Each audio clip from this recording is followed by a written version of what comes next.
are some things to think about if you're staying in your relationship for the sake of your kids. Hi, I'm Karen, and I'm a spiritual life coach. And I work with a lot of moms who are in this situation and who feel like staying in is the best thing for their kids. But here's some things to think about. Number one, the dysfunction of your relationship is becoming normalized to your kids. And I know you don't want your kids to grow up and be in a relationship like yours. You don't want your daughter to suffer the way that you're suffering, or your son to grow up to treat his wife the way you're being treated. But the sad truth is, we repeat cycles. And for some reason, the negative stuff sticks harder than the positive stuff. I think that one of the hardest things as a woman and as a mom is that no matter how much you said to yourself, I will never be like my mother, all of a sudden one day you're like, oh my gosh, I am my mom. Like, how did this happen? I tried so hard to avoid it. But the thing of it is she was the example that got set for you. And so her habits, her belief system, her behaviors became part of your psyche. And so it starts to come out. And your childhood and your parents' marriage was your model. And so a lot of times their dynamic from their relationship is playing out in your current relationship.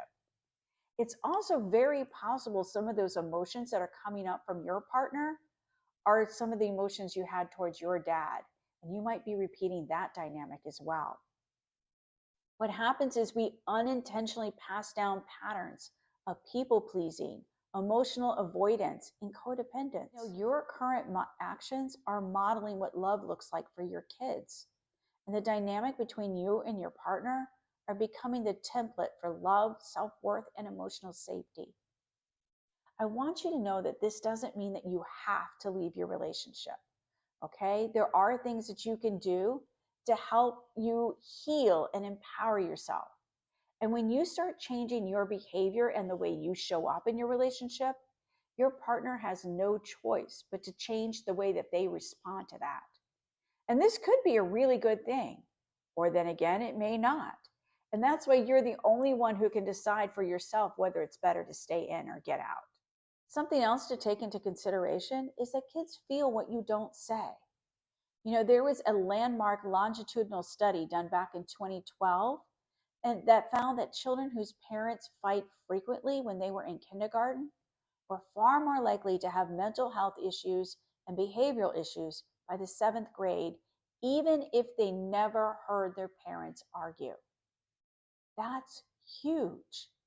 So even if you're not arguing in front of your kids, the tension, the distance, and that sadness is still in your home. And they are picking up that energy. Even if they're not aware what's going on and they can't name what's making them feel the way they feel, it's still having an impact on them. And in small ways, they're feeling stressed by the discord in your home. And it's going to play out in their current and future decisions.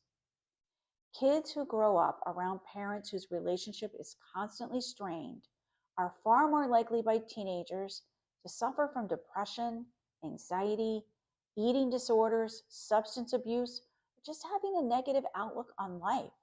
And you don't want that for your kids. So what do you really want to teach your kids? Staying in a relationship that isn't working is teaching them to be guided by fear, not strength. I know it's scary. And I remember when I had to go through my divorce and I made that final decision to leave. Luckily, I had a strong support system to guide me through it. If I hadn't, I don't know what I would have done.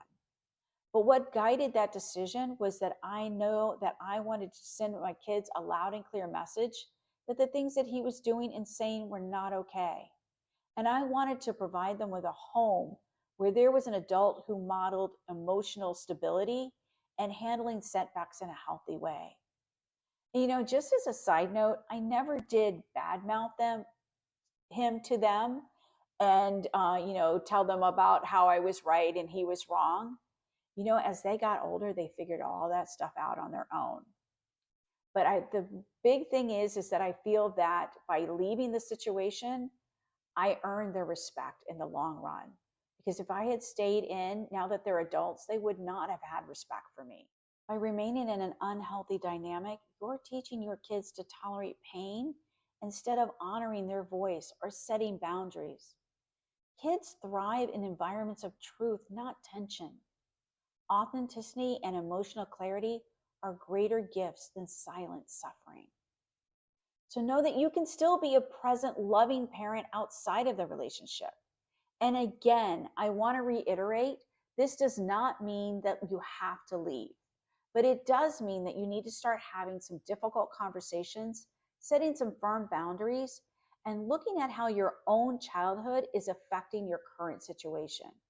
And this inner work is really important because it's very possible that this situation has come to teach you something and to help you move forward.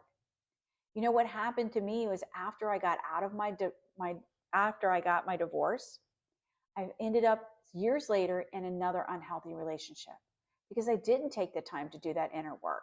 And I didn't understand how I was attracting that energy into my life or how I was enabling that behavior.